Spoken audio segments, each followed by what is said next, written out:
Morning, everyone. Very nice to see you all. Are you happy? Yes. Anybody had a holiday in the last month? Yes.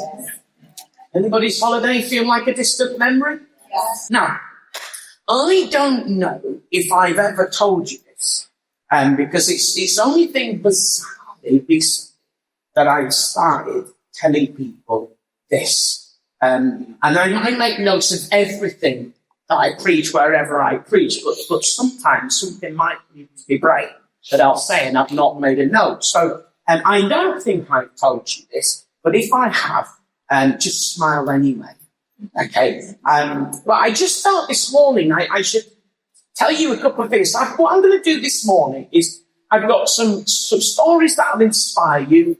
And we've got a bit from the Bible. We're just going to have a little journey through. It's not a big preach. It's more like a sort of practical, seminary, preachy seminar. You know the word, seminar. Okay? With some thoughts. So I wasn't brought up in a Christian home. My mum and dad were, they split up when I was probably around 10. I can't remember exactly, because it can sometimes get a little bit hazy when you go through this stuff in life. But they split up, and he was an alcoholic, quite a violent man. And eventually, after separating several times, they finally separated. So we were without a dad for a couple of years, and then mum remarried, met this guy, and sometimes that doesn't work out well for families, but for my family, it worked out really well. And I just love the fact that I had somebody in my life that I could call dad again. It was a really beautiful moment. On another occasion, I might share a little bit more of sort of all that meant, but particular to this morning, I'm just giving the headlines of the narrative here. So they married, and he classed himself as a lazy atheist. And what he meant by that is he decided there was no God, but couldn't really be bothered to find out whether it was true or not, which I think is a good definition, my frankly, don't you? Mum went to a very traditional church school where it was kind of drilled into you, this religion stuff, and that kind of put her off. And I kind of believed that there was a God. I didn't realise the significance of it. It was just, something that you occasionally said prayers to, really, but mainly when you were in a spot of bother. And that was it. But some things changed. I'd been grounded for 6 weeks. You're really wanting to know, aren't you? And I'm not telling you, quite frankly, because I'm still a little bit. I don't do embarrassment, but there's a little bit of regret in that from that moment. But I've been grounded for 6 weeks. Now, I assume you use the word grounding here, but I never assume, So the word grounding is basically I was punished, and the only time I was allowed to go out of the house was to get to school. I had to come home, straight to my bedroom, and stay in there for 6 weeks. And that was basically weekends. It was a quality grounding. I don't know if I'm allowed to say that, but I feel reflecting back, it was a quality grounding. It was a grounding worth celebrating, wasn't it? Well done. So mid-ground, there was a knock on the door of my home. Now, you'll appreciate what happens next. I didn't experience firsthand because I was in the aforementioned ground, okay? And not ground, but the ground, as in grounding. And but there was this knock at the door, and my new dad. So if ever you hear me talking about dad, that this is who I'm talking about, because he was my dad. So my new dad opened up the door, and there's this guy, Brian Hardacre, with a massive smile on his face like this. And he asked these words: "What do you think about life after death?" I mean, that's a bit freaky, quite frankly. You expect on a Saturday night, but it's not that, is it? And maybe you can have a better way. It still exists, better way. I don't know, by the way. I don't know, but anyway. But interestingly, it nudged my new dad back in his memory about 4 years previous, something like that, when he'd been, for a hobby, he was a sub-aqua diver. You know, not the ones with the big round helmets on, but you know the ones where they have the aqua guns on their back, and he did it for a hobby. And he'd been diving in the Red Sea, and his best friend had had a heart attack underwater, and they pulled him out. They took him to basically the military.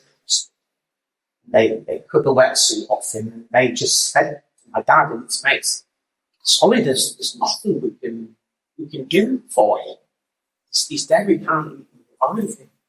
My dad, who'd never cried in his life, because he was brought up in quite. I'm from Bradford originally. You heard of Bradford? Yeah. It's in England. Have you heard of England? It's a little island off the east coast of Wales. Okay, and from the north of England, and his upbringing was quite a hard upbringing. He was the son of sort of Victorian influenced parents, and you never really cried. There was no emotion in the family, but he came outside and he wept and he wept and inside in his own head, he said these words: "There has to be more to life than this. It's simply being born, then dying, and probably only 1 or 2 people remember 20, 30 years. There has to be more to life than this." And so when Brian knocked on the door and said, "What do you think about life after death?" that's when my dad's memory went back to that moment. That was quite an incredible moment. But what's also incredible about this story is Brian, 6 days before this evening, wasn't a Christian. And he'd just become a Christian himself. And God had radically changed his life from drinking quite a lot of alcohol, basically, was one of the key problems in his life. So this Brian guy, who's now knocking on the door of my home 6 days ago, just met Jesus. That's quite amazing, isn't it? He wanted to tell people. He wanted to let people know about this amazing transformation that had taken place in his life. And so he'd spoken to the minister, a man by the name of Godfrey Fern. This was the Elim Church in Bradford. Now, for those of you who may not know, this church is part of a family of churches called Elim. We have churches all over the place. And so this was like this church in Bradford.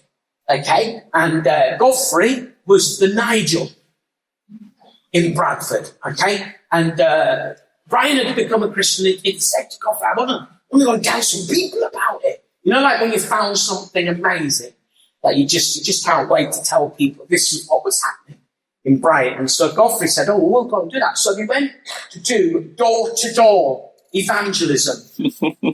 Now, for those of you who don't know what door-to-door evangelism is, door-to-door evangelism is evangelism that's done door-to-door. Yet again, Greenwood brings clarity to an otherwise confusing situation. But if any of you have done door-to-door evangelism, it's a tough gig, isn't it? It's pretty hard. I only recommend everybody do it at least once in their Christian life. But eyes wide open, it's a tough night at the office sometimes. And it had been one of those situations. I don't like doing door-to-door evangelism. I myself praying that people were not in. Do you know what I mean? Probably isn't the best approach. And I realise you're really disappointed now, but let's be honest again. But so Godfrey's taking this brand spanking new Christian out, doing this door-to-door evangelism. And true to form, it had been a tough night at the office. Like, nobody really wanted to talk. And so Godfrey's wanted to kind of protect this brand spanking new Christian. And so he says to Brian, Brian, listen, it looks like nobody wants to talk tonight. Let's go back to the church and pray. And Brian said, no, let's knock one more door. That door is my door. One more door. That's what inspires me. One more door. It's a good name for a book. Isn't that an amazing story? Yeah. Like, there's so much about that I think's really lovely, that Brian's just become a Christian himself 6 days before. And by the way, just so you know, as a result of that night, my whole family became Christians. I mean, you just led a whole family to Jesus early on in your Christian life. You've peaked early doors, haven't you? You probably have the rest of your Christian life off after that, I think. So this is brand spanking new Christian. Like, one more door. It can be really tough, especially with family members and friends. It can be really tough sharing your faith with them. But what encourages me, one of the things that keeps me going, is one more. One more invitation to an Alpha course. One more invitation. Let's get in there for a Christmas event. One more invitation to a midweek coffee group that does a Bible study. One more invitation to Sunday. One more conversation. Because you just never know who's behind the door. You never know what God's doing in the hearts and in the lives of all these people. And I work on the basis that God's doing something. And that's not like fingers crossed, in the air. It's like this experience. I just see it too much. So that's the first thing that inspires me, just to keep going, the one more. The other thing that inspires me, I want to take you to this bit from the Bible that we're just going to fly through really, really quickly. Because as I said, it's not an in-depth sermon this morning. It's just hopefully something that will inspire you. So for those of you who are familiar with the Bible, you know what I mean if I say turn to Acts chapter 26, verses 24 to 29. So he says at this point, what is this point? At this point he's talking about. At this point, when this guy called Paul is telling his story about how he met Jesus, there's basically like three key accounts of this. There's Acts 9, which is like as it happens. There's Acts 22, as he's sharing it in a public market space. And there's Acts 26 here, as he's using it now as part of a narrative and a defensive part of this thing. At this point, Festus interrupted Paul's defense. "You're out of your mind, Paul," he shouted. "Your great learning is driving you insane." "I am not insane, most excellent Festus," Paul replied. "What I am saying is true and reasonable. The king is familiar with these things, and I can speak freely to him. I am convinced that none of this has escaped his notice, because it was not done in a corner." Verse 27, "King Agrippa, do you believe the prophets?" "I know you do." Give him a chance to answer, did he? Then Agrippa said to Paul, "Do you think that in such a short time you could persuade me to become a Christian?" Paul replied, "Short time or long, I pray to God that not only you, but all who are listening to me today will become as I am, except for these chains." So let's just have a little explore around this passage. Passage? What's a passage when it's around this passage? Because that's what the word is. Let's have a little explore around this passage. It's an interesting thing that this inspires me so much in so many, many ways. First of all, like Paul is telling his story. Skill number one to get better at, tell your story. Tell your story. You have got an amazing story. So in your personal desire to reach out to friends, family, be story-based. Now, you might say, "Oh, I don't have a testimony worth telling." I could guarantee that if Nigel said one day we're going to have to get people to share their story, some of you would be fairly, some of you would be going like,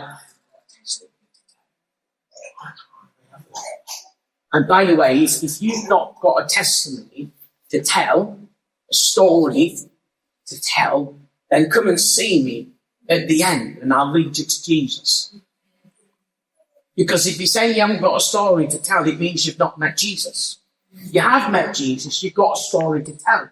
Look, I know you haven't got a potential Hollywood blockbuster movie. I know you won the head of a global crime ring at the age of 6. I know that. I know your story's probably never going to be on Netflix, okay? But do you know what I've realised? The strength of our story is not about how bad or how desperate we've been. It's all about how amazing he is. If you're here and you've followed Jesus for 75 years, you've got an amazing story. Just pinch yourself for a minute. That means that for 75 years, you found Jesus to be all you need. Pretty good story in my book. So you've got a story worth telling. You just maybe haven't worked on it. You haven't thought it through a little bit. And actually, next year, we're going to be looking at doing some training around how we can get that bit better at telling our story. So you've got an amazing story. So be story-based. Next one. Be aware. Look at verse 24. At this point, Festus interrupted Paul's defense. You are out of your mind, Paul, he shouted. Your great learning is driving you insane. There is an opinion of Christians for people who are not, from people that are not Christians. Sometimes we've not helped that opinion. Like, I don't mind people being offended by the gospel, so long as they're not offended by my way of sharing it. Does that make sense? And sometimes we're not wise in how we share our faith. We can be a little bit judgmental. We can kind of come over a little bit forceful. We can talk at people. We can let them have it. But don't do that. And be aware the people that you're trying to reach. Be aware, like these were here saying, "Oh, you're bonkers. You're out of your mind." All this learning, it's driving you. So let's be aware of the perceptions. That's why I think a big part of what we do as a church community is to build relationships and to change people's perceptions. Because there's a lot out there. The minute you say you're a Christian or you go to church, people will automatically put onto that what they think about Christians. So be aware, and whistle-stop tour here, but also be confident. Like, don't shrink back. In verse 25, I am not insane. What I am saying is true and reasonable. Now, in the church, we've been historically fairly good at declaring the truth of what we believe, but we've not always been good at showing how reasonable what we believe is. And Paul's here saying, I'm not out of my mind. Why am I not out of my mind? I'm not out of my mind because actually that's all what I'm saying is true. Ladies and gentlemen, this is true. This faith stuff's true. Doesn't matter what culture says. Doesn't matter what discouragement you've had. It's true. Believe it. It's really true. Jesus really did leave heaven, come down to earth, live on this earth, make a massive impact on this world. He really did do that. He really did rise again from the dead. So be confident in that. But let's help people explore that. Show that actually, do you know what? It's reasonable. That's why I love things like Alpha and Christianity Explored, or spaces and places where people can come with their reasons not for not believing, but we get the opportunity to show reasons why you can believe. And it's just a really healthy space. And I've become ever more confident that we need to work on creating spaces and places for people to explore the Christian faith, genuinely to explore it. And for us to show something of why we believe what we believe. Do you remember at school your teacher used to say to you, if in maths, which I got an unclassified in, so I'm not necessarily best placed to speak on maths, but I do remember my teacher saying to me, show me you're working out. Because even if you get your sums right, if I can see you've understood it, I'll give you some points. I've checked this out with my daughters who have just left secondary school, and they say it's still the same. Show your working out.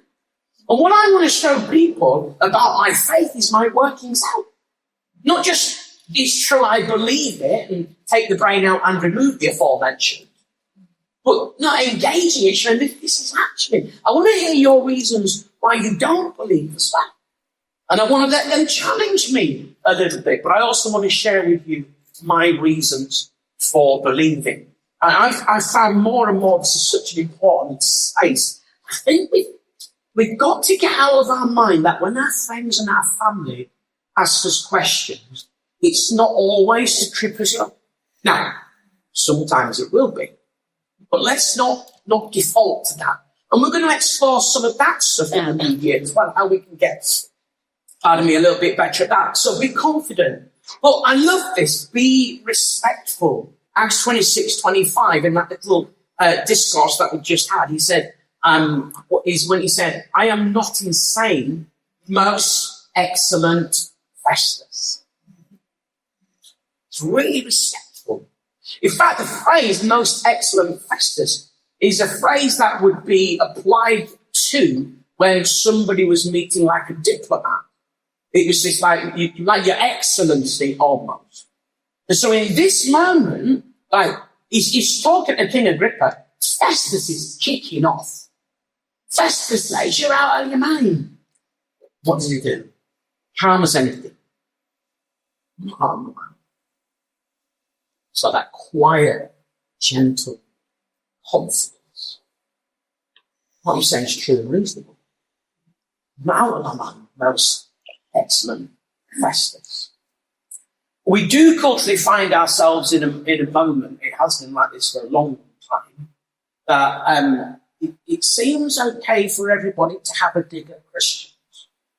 But the minute we fight back in inverted commas, we're not being quite so patient. And I think we've just got to, as my daughters say, eat it up.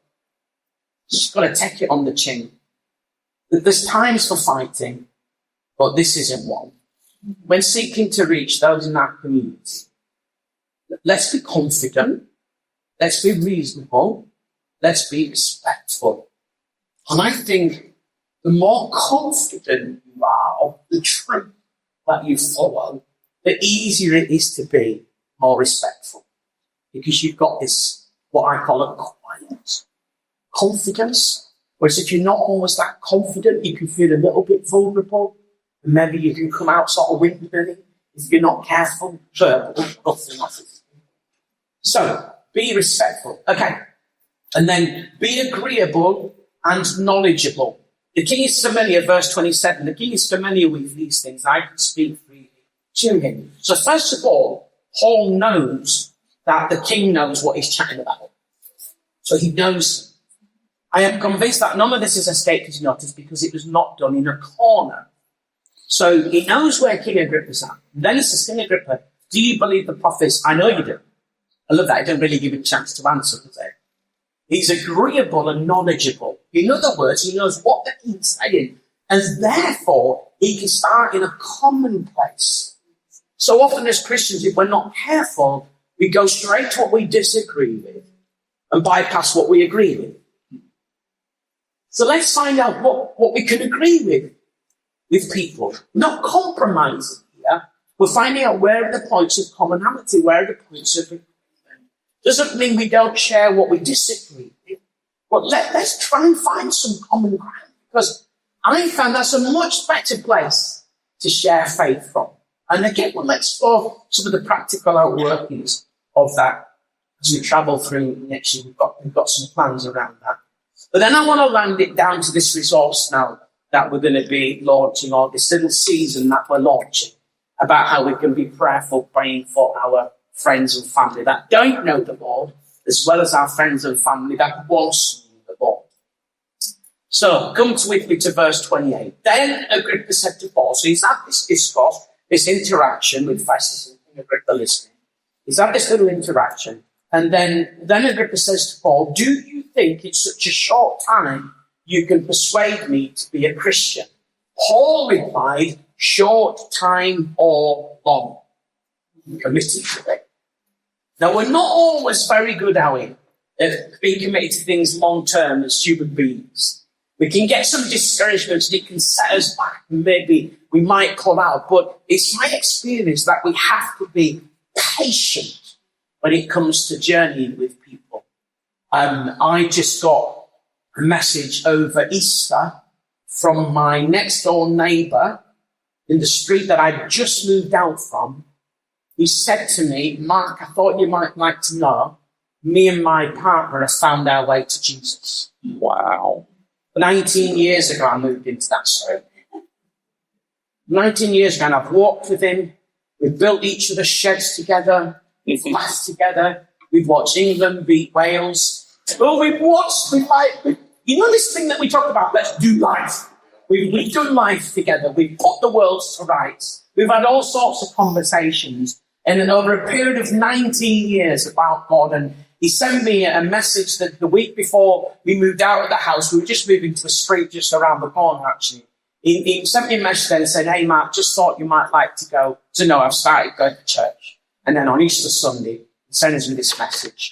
And I said to my wife, I'm only mildly concerned it took you and me leaving the street for him to find Jesus. Let's not major too much on that. Let's choose to be positive about that whole situation. And I had this amazing experience with him, like about 8 weeks ago, when we just sort of meeting and doing some in that early stage of stuff that you do with the role discipleship. He said to me, I've been listening to this all the time, and it's one of those sort of worship songs that almost has like a performance feel to it as well. So it could either be done in either context. And I was sat in my garden having a party, but the cat made a proper pot. It was one of those moments, and we got on the table and we're having this cup of tea, and he's playing this song off YouTube on his iPhone. He's in my garden, his eyes closed, his eyes raised, and looked at his partner. She's got her eyes closed. She's got her hands raised, and I thought, and for a penny and for a pound, so I closed my eyes and raised my hands. Didn't want to look the odd one out. And then I saw him just this week. He's absolutely flying. Absolutely. I mean, he is just, you can see something's happened in him. It's like a piece of vacance in his life. And 19 years. Long time, that, isn't it? Got to be patient. Patient and persistent. That's what we've got to be. Sticking with people, doing life.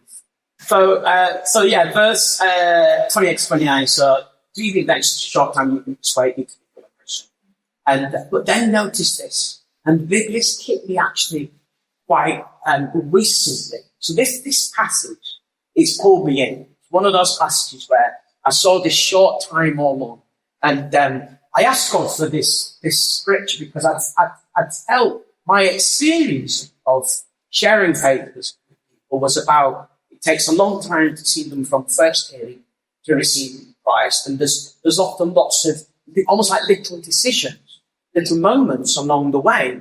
But by the same token, we want to give people that big for them to receive Christ. And so I've been kind of chewing all this over, thinking this through.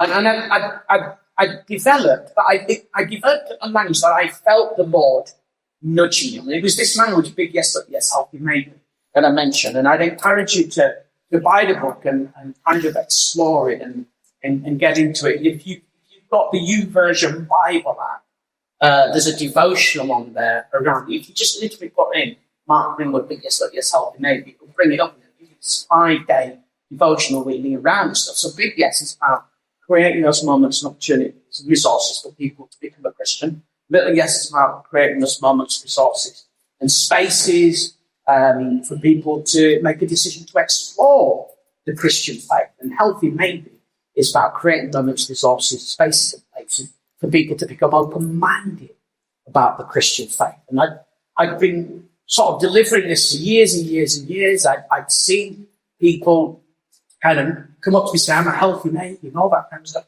And I was saying to the Lord, what I need some scripture, because as an evangelist, we often get good ideas first, and then need to desperately find a scripture answer. And I was actually just going through an old sermon, funny enough, that I hadn't finished in donkey's years, say it not. And this verse hit me and it pulled me in. You think it's such a short time in enslavement? It's a short time on what life takes about that. Not only you, but all those who are listening to me today, I am, except for these changes. So I preached around that and I unpacked it, and then I unpacked the passage more and discovered all these little amazing truths that really shaped who I was. And then I came to this bit and thought, I'd missed to pray. Short time or long, I pray. And so I felt about 12 months ago, 18 months ago, that I needed to create this resource for Elim churches to be prayerful for their friends in a really intentional way, and family who don't know the Lord or who want to know the Lord. And so just as I draw this to an end and I hand over, I've not got any ministry time planned or anything like that. I don't feel that's what's particularly something I'll lead into this morning. But just want to encourage you around this. So, short time or long. It is patience, isn't it? How patient are you? I can be quite good at believing God for things, but when I see no movement, it gets a bit tough, doesn't it? And that's where you've got to dig deep. But I love Paul, he says short time or long. But then he says short time or long, I pray. He says short time or long, I pray that not only you, in other words, whenever it was said, do you think in such a short time you can persuade me to become a Christian? Paul didn't say short time or long. I will pray you become a Christian. He says short time or long, I counted on that not only you, but all of those here listening to me today will become as I am, except for these chains. So I wonder whether we could commit as a community of believers to faithful and faith-filled prayer. Faithful and faith-filled prayer for our friends and our family, don't hurt us, all who want us. So we've created this resource called Praying For that you're going to be exploring over the next few weeks to help us engage with that and get better equipped. Amen? Amen.